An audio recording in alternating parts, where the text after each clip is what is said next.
어머니 그렇게 하시면 안 돼요. 이 한마디에 할머니의 마음은 무너집니다. 매일 아침 일찍 일어나 손주를 돌보고 저녁 늦게까지 재우는 일상. 감사하다는 말 대신 들려오는 건 간섭하지 마세요라는 차가운 목소리뿐입니다. 여러분은 어떤 입장이신가요? 손주를 돌봐주는 할머니이신가요? 아니면 시어머니께 아이를 맡기는 엄마이신가요? 오늘은 이 복잡한 관계 속에 숨겨진 진짜 이야기를 함께 나눠보려 합니다. 이 영상이 도움이 되셨다면 구독과 좋아요 버튼 꾹 눌러주세요. 여러분의 작은 관심이 더 좋은 콘텐츠를 만드는 큰 힘이 됩니다.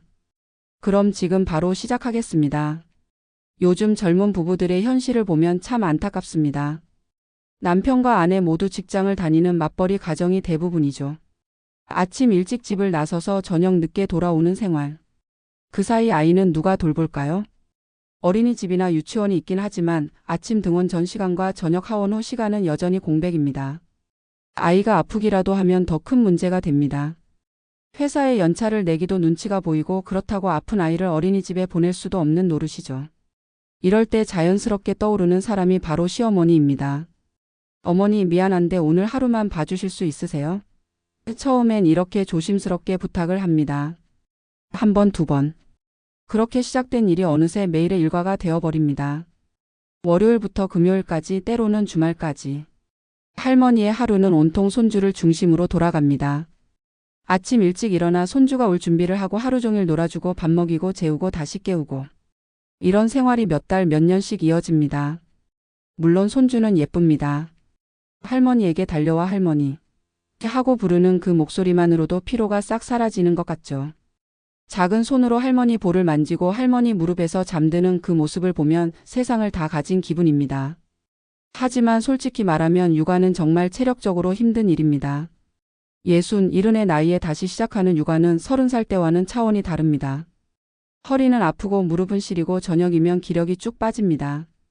그래도 할머니는 웃으며 말합니다. 괜찮아, 손주니까. 내 자식을 돕는 일이고 사랑스러운 손주를 키우는 일이니까요. 하지만 그 웃음 뒤에는 말하지 못한 피로와 부담이 쌓여갑니다. 더 큰 문제는 이게 당연하게 여겨진다는 겁니다. 처음 부탁할 땐 정말 죄송해요, 감사합니다 라던 말이 점점 줄어듭니다. 어머니 오늘도 부탁드려요가 어느새 어머니 오늘은 몇 시에 데려다 주시면 돼요로 바뀝니다. 할머니는 생각합니다. 내가 너무 쉽게 해주는 건가? 아니야, 가족인데 이 정도는 당연하지. 하지만 마음 한켠에서는 작은 서운함이 자라납니다. 그저 가끔이라도 어머니 정말 감사해요. 어머니 덕분에 제가 일을 할 수 있어요라는 말 한마디를 듣고 싶을 뿐인데 말이죠. 할머니 세대가 아이를 키울 때와 지금은 모든 게 다릅니다. 옛날에는 아이가 배고프다고 울면 밥을 주고 졸리면 재우고 그게 전부였습니다. 별다른 규칙 없이도 아이들은 건강하게 잘 자랐죠. 하지만 요즘 육아는 과학입니다. 수유 시간표가 있고 낮잠 스케줄이 있고 발달 단계별로 해야 할 활동이 정해져 있습니다. 심지어 스마트폰 앱으로 아이의 모든 일과를 기록하고 관리합니다. 할머니가 처음 이런 걸 봤을 때의 당혹감이란. 밥은 이 시간에 이 양만큼만 주세요. 간식은 이 목록에 있는 것만 주세요. TV는 절대 안 돼요. 낮잠은 정확히 1시에 재워서 3시에 깨워주세요. 머리가 어질어질합니다. 자기 자식 셋은 대충 키워도 멀쩡하게 잘 컸는데 손주 하나 키우는 게 이렇게 복잡한 일이었나 싶습니다. 하지만 며느리가 일일이 적어준 메모를 보며 최선을 다해 따라합니다. 문제는 사소한 실수에서 시작됩니다. 손주가 너무 예뻐서 사탕 하나 몰래 줬다가 들키는 날이면 큰일입니다. 어머니 설탕은 아이 건강에 안 좋다고 했잖아요. 며느리의 목소리가 평소보다 한 톤 높아집니다. 할머니는 속으로 생각합니다. 사탕 하나 먹었다고 애가 어떻게 되나. 나도 너희 남편 사탕 실컷 먹여서 키웠는데 멀쩡하게 잘 컸잖아. 하지만 말로는 미안해, 다음부턴 조심할게라고만 합니다. 아이가 TV를 보고 싶어 할 때도 마찬가지입니다. 만화 하나 틀어주면 그렇게 좋아하는데 며느리는 스크린 타임 관리 안 해주시면 제가 힘들어져요라고 합니다. 할머니는 고개를 끄덕이지만 속으로는 이해가 안 됩니다. 옛날엔 온 동네 아이들이 TV 앞에 모여 앉아 만화를 봤는데 다들 잘 자라지 않았나요? 더 힘든 건 규칙이 계속 바뀐다는 겁니다. 어제는 괜찮았던 간식이 오늘은 안 된다고 하고 지난주에는 괜찮았던 놀이 방식이 이번 주엔 발달에 안 좋다고 합니다. 육아책을 읽었다는데 그 책이 또 바뀝니다. 할머니는 열심히 따라가려고 노력합니다. 손주를 제대로 돌보고 싶은 마음에서죠. 하지만 70평생 살아온 자신의 경험과 지혜는 무시당하는 것 같아 마음이 상합니다. 내가 자식 셋 키워봤는데 이 정도는 알지 않겠어? 이런 말이 목구멍까지 올라오지만 꾹 참습니다. 며느리와 사이가 나빠지면 손주를 못 보게 될까봐 그게 제일 무섭습니다. 그래서 할머니는 오늘도 메모장을 꺼내 며느리가 일러준 육아 규칙들을 적습니다. 글씨가 잘 안 보여 돋보기를 쓰고 손이 떨려도 또박또박 적습니다. 손주를 위해서라면 뭐든 배울 수 있으니까요. 하지만 가끔은 생각합니다. 내가 도와주는 건데 왜 나만 배우고 맞춰야 하지? 며느리는 내 방식도 조금은 인정해주면 안 될까?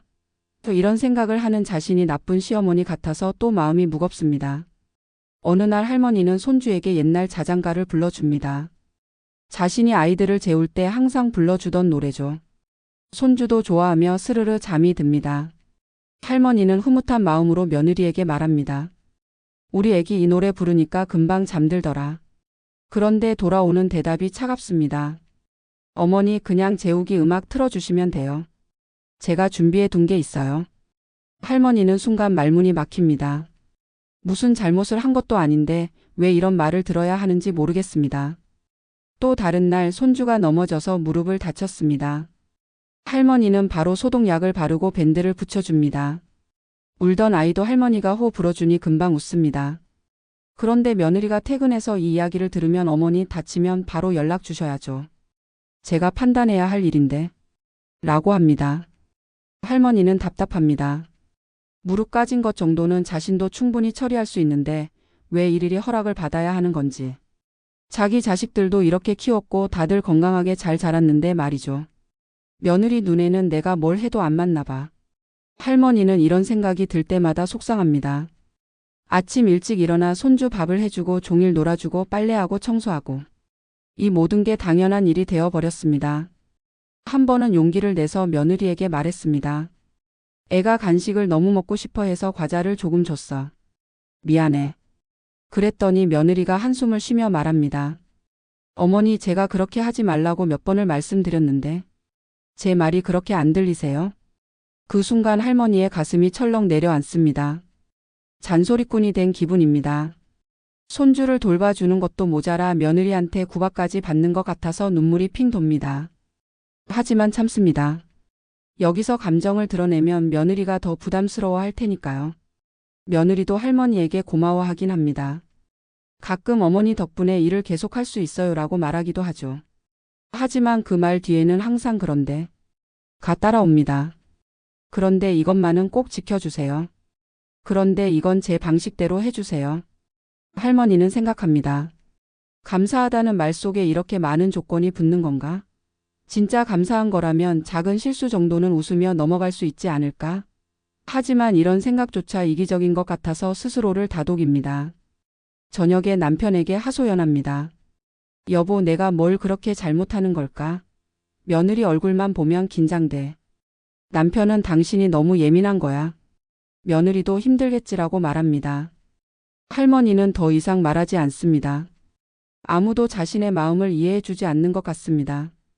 밤에 잠자리에 누워서도 생각합니다. 내가 너무 과한 건가? 아니면 요즘 며느리들이 다 이런 건가? SNS를 보니 비슷한 처지의 할머니들이 많습니다. 모두들 손주는 예쁘지만 며느리와의 관계에서 상처받고 있습니다.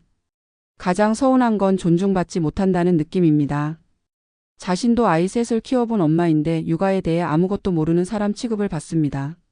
자신의 경험과 지혜는 구시대적이고 잘못된 방식으로 치부됩니다. 그래도 할머니는 참습니다. 며느리와 싸우면 결국 아들도 힘들어지고 손주를 못 보게 될까봐. 그래서 오늘도 메모를 보면 며느리가 원하는 방식대로 정확하게 실수 없이 손주를 돌봅니다. 하지만 마음속 깊은 곳의 상처는 점점 깊어만 갑니다. 며느리의 입장도 이해는 됩니다. 아침 일찍 출근해서 저녁 늦게 퇴근하는 생활. 회사에서는 온갖 스트레스를 받고 집에 오면 아이 돌보느라 정신이 없습니다. 주말에는 밀린 집안일을 하고 아이와 놀아주고 쉴 틈이 없습니다. 게다가 육아에 대한 죄책감도 큽니다. 아이와 함께 있는 시간이 적으니 그 짧은 시간이라도 최선을 다하고 싶은 마음이죠. 그래서 육아책도 읽고 인터넷도 찾아보고 다른 엄마들의 조언도 구합니다. 며느리는 최신 육아 정보를 공부합니다. 설탕이 아이의 뇌 발달에 안 좋다는 연구 결과, 스크린 타임이 집중력을 떨어뜨린다는 보고서, 애착 형성의 중요한 시기와 방법들. 이 모든 정보가 머릿속에 가득합니다. 그래서 시어머니가 옛날 방식으로 아이를 돌보면 불안합니다. 지금은 시대가 다른데 왜 계속 옛날 방식만 고집하실까? 하지만 직접 말하기는 조심스럽습니다.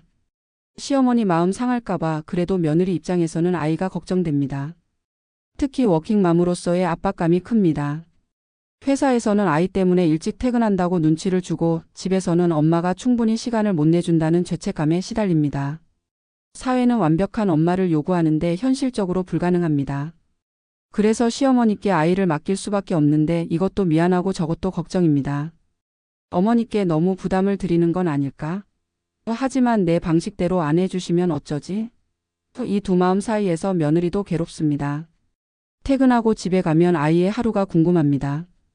뭘 먹었는지, 어떻게 놀았는지, 혹시 다친 데는 없는지. 시어머니께 여쭤보지만 때로는 대답이 마음에 안 듭니다. TV 좀 봤어, 사탕 하나 줬어, 이런 말을 들으면 속이 뒤집힙니다. 하지만 며느리도 말을 아낍니다. 너무 간섭하면 시어머니가 서운해하실 게 뻔하니까요. 그래서 돌려서 말하고 조심스럽게 부탁하지만 그게 시어머니 귀에는 잔소리로 들립니다.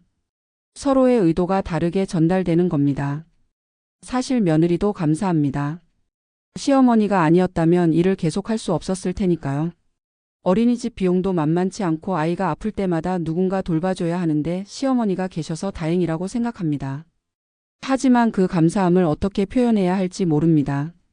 감사합니다라고 말하면 진심이 전달될까요? 아니면 매번 용돈을 드려야 할까요? 밥을 사드려야 할까요? 며느리도 어떻게 해야 할지 몰라서 답답합니다. 한편 할머니도 며느리를 이해하려고 노력합니다. 자신이 젊었을 때를 떠올려 보면 시어머니한테 아이 맡기고 일하는 게 얼마나 마음 졸이는 일인지 압니다. 불안하고 미안하고 걱정되는 마음을 압니다. 그래서 더 잘해주고 싶습니다. 며느리가 안심하고 일할 수 있도록 손주를 완벽하게 돌봐주고 싶습니다. 하지만 그 완벽함의 기준이 자꾸 엇갈립니다. 할머니가 생각하는 잘 돌보는 것과 며느리가 원하는 방식이 다릅니다. 결국 둘 다 같은 마음입니다. 아이가 건강하고 행복하게 자라길 바라는 마음. 그 마음 하나는 똑같은데 표현 방식과 방법이 달라서 자꾸 부딪힙니다. 세대 차이, 육아 방식의 차이, 소통 방식의 차이가 둘 사이에 벽을 만듭니다. 할머니는 경험에서 우러나온 지혜로 아이를 돌보고 며느리는 최신 정보와 과학적 근거로 아이를 키우려 합니다. 둘 다 틀린 게 아닌데 서로 다른 걸 이해하지 못합니다. 그래서 작은 일에도 오해가 생기고 마음이 상합니다. 만약 둘이 솔직하게 대화할 수 있다면 어떨까요? 할머니는 나도 힘들다고 말하고 며느리는 정말 감사하다고 진심을 전할 수 있다면? 하지만 현실은 그렇지 못합니다. 서로 눈치를 보고 조심하고 속으로만 사귀다가 쌓입니다. 오늘도 할머니는 아침 일찍 일어납니다. 손주가 올 시간이 되면 집안을 정리하고 아이가 좋아하는 반찬을 준비합니다. 현관문이 열리고 할머니 하는 목소리가 들리면 어제의 서운함도 다 잊어버립니다. 손주의 작은 손을 잡고 함께 놀이터에 갑니다. 그네를 밀어주고 미끄럼틀에서 기다려주고 모래놀이를 함께합니다. 허리가 아파도 무릎이 시려도 손주의 웃음소리를 들으면 신기하게 힘이 납니다. 점심시간이 되면 손주가 좋아하는 음식을 차려줍니다. 물론 며느리가 허락한 음식들로만요. 메모장을 보면서 이건 되고 저건 안 되고. 복잡하지만 이제는 외웠습니다. 손주가 맛있게 먹는 모습을 보면 그것만으로도 보람찹니다. 오후에는 그림책을 읽어줍니다. 글씨가 잘 안 보여서 돋보기를 끼고 천천히 읽어줍니다. 손주가 할머니 무릎에 앉아 책장을 넘기는 그 순간이 할머니에게는 가장 행복한 시간입니다.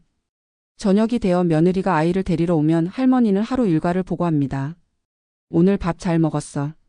낮잠도 시간 맞춰서 잤고. 산책도 다녀왔어. 며느리는 감사합니다라고 말하지만 그 뒤에 항상 당부가 따라옵니다. 어머니 내일은 이것 좀 주의해 주세요. 다음엔 이렇게 해주시면 안 될까요? 할머니는 고개를 끄덕입니다. 또 새로운 숙제를 받은 기분이지만 손주를 위해서라면 할 수 있습니다. 집에 혼자 남으면 할머니는 소파에 털썩 주저앉습니다. 온몸이 쑤시고 특히 허리와 무릎이 심합니다. 파스를 붙이고 따뜻한 차를 마시면서 오늘 하루를 돌아봅니다. 오늘은 실수 없이 잘했나? 며느리가 기분 나쁘지 않았을까? 이런 생각을 하다가 문득 웃음이 나옵니다. 70평생 살면서 이렇게 눈치를 보며 사는 게 처음입니다. 하지만 손주 얼굴을 떠올리면 그것도 괜찮습니다. 할머니가 바라는 건 거창한 게 아닙니다. 가끔이라도 며느리가 진심으로 어머니 정말 감사해요. 어머니가 아니었으면 저희 어떻게 했을까요? 라고 말해주면 좋겠습니다. 그리고 작은 실수에도 이해해주면 좋겠습니다.